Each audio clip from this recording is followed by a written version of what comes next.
BRS party నాయకులు తెలంగాణ సంపదను దోచుకోవడమే కాకుండా తెలంగాణ యొక్క రాజకీయ వ్యవస్థను కూడా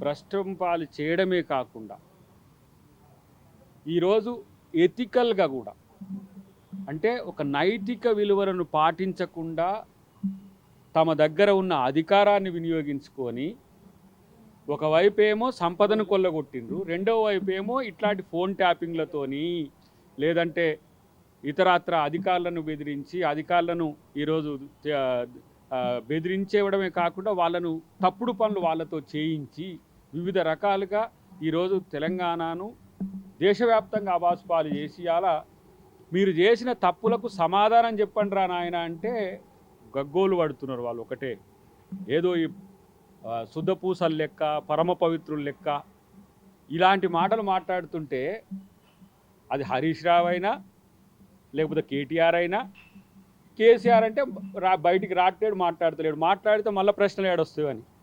మొన్న వచ్చిండు వస్తుండు ఈరుడు వెళ్ళే అంటే వచ్చేసి సంతకం పెట్టుకొని ఏం చేస్తాడు ఆయన?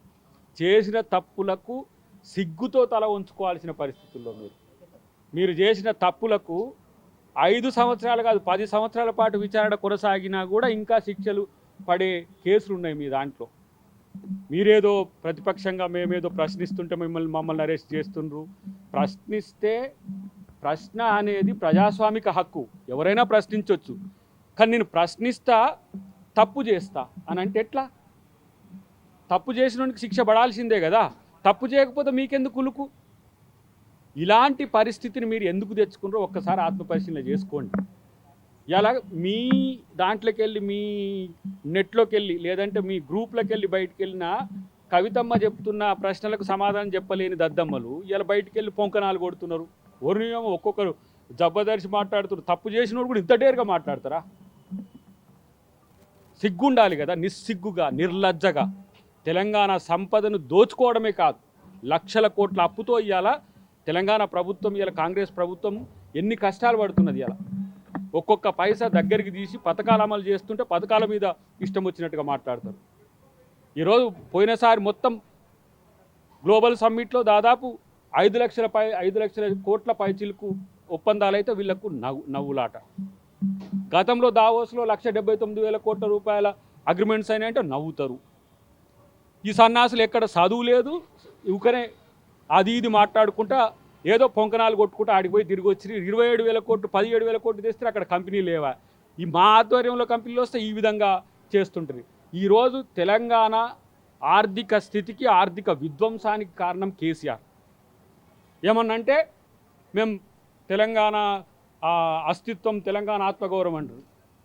మీకు దమ్ముంటే మీకు నైతికత ఉంటే మీ పార్టీ పేరులో నుంచి తెలంగాణ పదాన్ని ఎందుకు తొలగించిందో చెప్పాల్సిన బాధ్యత మీకున్నది.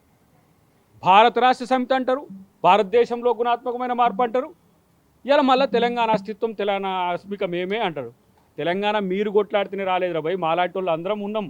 చాలామంది కాంగ్రెస్ పార్టీలో త్యాగాలు చేసిండ్రు.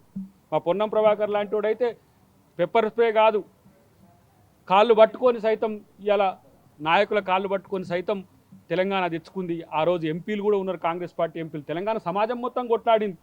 తెలంగాణ కొరకు కొట్లాడితే తెలంగాణను దోచుకోవాలని ఉందా?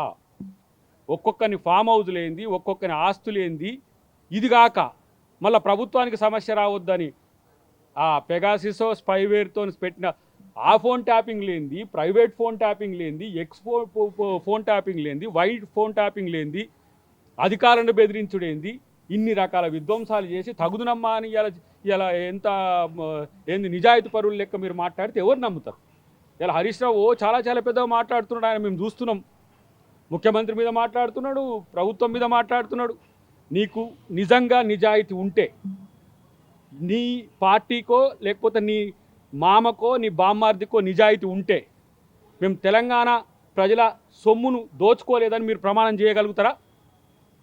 మీకు ఇష్టమైన దేవుళ్ళ మీద ఎవరి మీద ప్రమాణం చేయగలుగుతారా? మీ ఆస్తులు ఎంత? మీరు రాజకీయాల్లోకి వచ్చినప్పుడు ఇప్పుడు మీరు అనుభవిస్తున్నది ఎంత? ఒక్కొక్కడు ఇష్టం వచ్చినట్టు వేల కోట్లు లక్షల కోట్ల రూపాయలు సంపాదించుకొని జనం చెప్పుకుంటున్న పరిస్థితి ఉన్నది. ఇలా నేను అంటున్న ఫోన్ ట్యాపింగ్ విషయంలో హరీష్ రావు మాట్లాడుతున్నాడు కదా, నువ్వు తప్పే చేయలేదు కదా, గిల్ట్ ఎందుకు? పోయి సమాధానం చెప్పు. బాధ్యునివో తేల్చుకో. ఫస్ట్ బాధితునివైతే నీ మొర చెప్పుకో, బాధ్యుడివైతే సమాధానం చెప్పు. ఈ రెండిట్లల్లో బాధితునివైతే నీ వైపు ఎవరు కూడా ఆలోచించరు. నువ్వే బాధ్యునివైతే చట్టం తన పని చేసుకపోతుంది. అలాంటి దానికి కాంగ్రెస్ పార్టీ కక్ష సాధింపు చేస్తున్నది, కాంగ్రెస్ పార్టీ మేము ప్రశ్నిస్తున్నాం అనేది. కాంగ్రెస్ పార్టీ కక్ష సాధించాలంటే మీరు అరెస్ట్ కావడానికి 2 సంవత్సరాలు కావాలన్నా? హోంశాఖ మంత్రి కూడా ముఖ్యమంత్రి గారే కదా, ఆయన మీరు కాక ఏ విధంగా అరెస్ట్ చేసిండ్రో నడి మధ్య రేతిని తీసుకొని బెడ్రూమ్లోకి వెళ్ళి తీసుకుపోయి చేసినట్టు, లేకపోతే కోదండరామ్ ఇంటి తాళాలు బలగొట్టిపోయి చేసినట్టు, మేము మురళీ ముదిరాజు కాడికి పోతే మమ్మల్ని తీసుకుపోయి అరెస్ట్ చేసి జైల్లో పెట్టినట్టు, లేకపోతే మందకృష్ణను ఇక్కడ ట్యాంక్ బండ్ మీద నిరసన చెప్తుంటే ప్రపంచ తెలుగు సభలో అడ్డుకుంటానికి వచ్చిందని 2 నెలలు జైల్లో పెట్టినట్టు పెట్టలేమా నిన్ను? ఏం పెద్ద పొడింగ్లా? కేసీఆర్ దొరకడా, హరీష్ రావు దొరకడా, కేటీఆర్ దొరకడా? తిరుగుతూనే ఉన్నారు కదా. కక్ష సాధింపు అయితే గివన్నీ ఎందుకు? కక్ష సాధింపు అయితే చట్టం ముందుకు తేవడం ఎందుకు? కక్ష సాధింపు అయితే విచారణ పేరు మీద తాత్సారం చేసుడు ఎందుకు? సభ్య సమాజం ముందు కాంగ్రెస్ పార్టీ ముద్దాయిగా ఉండడం ఎందుకు? కాంగ్రెస్ ప్రభుత్వం ముద్దాయిగా ఉండడం ఎందుకు? ఒక ఆయన అడుగుతున్నాడు ఇప్పుడు, సార్ మీరు ఇవన్నీ చేసిన ఆరోపణలు అన్నీ కూడా ఉత్తయేనా సార్, రాజకీయాల కొరకు చేసిండ్రా? మీరు వాళ్ళని అరెస్టే చేస్తలేరు కదా అన్న వాళ్ళకి ఏం సమాధానం చెప్పాలి? కాబట్టి ఎప్పుడు ఏం చేయాలనే విషయంలో ప్రభుత్వం కూడా విచారణ సంస్థల మీద ఒత్తిడి తీసుకురావట్లేదు. వాళ్ళకు సమయం దొరికినప్పుడు, కోడ్ ఆఫ్ కండక్ట్ లేనప్పుడు, సందర్భానుసారం ఎవరెవరు ఏ దశల్లో ఎవరిని విచారించాల్సిన పరిస్థితి వచ్చినప్పుడు వాళ్ళని విచారిస్తున్న పరిస్థితి మేము చూస్తున్నాము. ఇప్పుడు మాలాంటి వాళ్ళకు ఒక విచారణ కూడా ఉంది, ఎందుకు డిలే అవుతుందని. మమ్మల్ని అయితేనేమో ఇమ్మీడియట్గా తీసుకుపోయి మేము క్యాంపస్కు పోతే పరామర్శకు మురళీ ముదిరాజ్ అనే తమ్ముడు శ్రీకాంతాచారి చనిపోతే ఆ రోజు చనిపోయిండని పరామర్శకు పోతే అక్కడి నుంచే క్యాంపస్ నుంచి తీసుకుపోయి నేరుగా చెంచల్ కూడా జైల్లో పెట్టింది. మీకు ఇంకా అదృష్టం. మిమ్మల్ని ఏంది విచారణ పేరు మీద తప్పులు చేసిండ్రా లేదా అని నిజాయితీగా పోలీసులు విచారిస్తున్నారు. విచారించడానికి కూడా లేదు, పోలీస్ స్టేషన్ నుంచే నేరుగా జైలుగా పట్టుకుపోయిన చరిత్ర మీది. మీలాగా మేమన్నా కాంగ్రెస్ ప్రభుత్వం ఏమైనా చేస్తుందా? రేవంత్ రెడ్డి గారు ఏమైనా చేస్తుండ్రా? రేవంత్ రెడ్డి ప్రభుత్వానికి కక్ష సాధింపులు ఎక్కువైతే మీరు ఒక్కరు కూడా బయట మాట్లాడరు, ఒక్కరు కూడా బయట ఉండరు. ఇగో ఇట్లాంటి పొంకనాలు కొట్టుకుంటా మేము నిజాయితీ పరులమని చెప్పరు. కాబట్టే అసలు రేపటి రోజున ఎదుర్కోబోయేట దాంట్లో ఎంత పెద్దోళ్ళు ఉంటారో. ఒక ఆయన అడిగిండు ఇంతకుముందు, కేసీఆర్ కూడా ఉంటాడా సార్ అంటే, కేసీఆర్ తప్పు చేస్తే కేసీఆర్ ఉండకపోతే అడిగిపోతాడు. మాజీ ముఖ్యమంత్రి అయితే మాత్రం, లేకపోతే తెలంగాణ కొరకు గొట్లాడిని అంటే మాత్రం తప్పు చేస్తే వదిలేస్తారు ఎవరినైనా. నేను అంటున్నా ఈరోజు ఒక సగటు తెలంగాణ వాదిగా, సగటు తెలంగాణ కాంగ్రెస్ వాదిగా నేను మాట్లాడుతున్నా. మీరు ఈ తప్పులు చేయాల్సిన అవసరం ఎందుకు వచ్చిందో సమాజానికి చెప్పండి ఫస్ట్.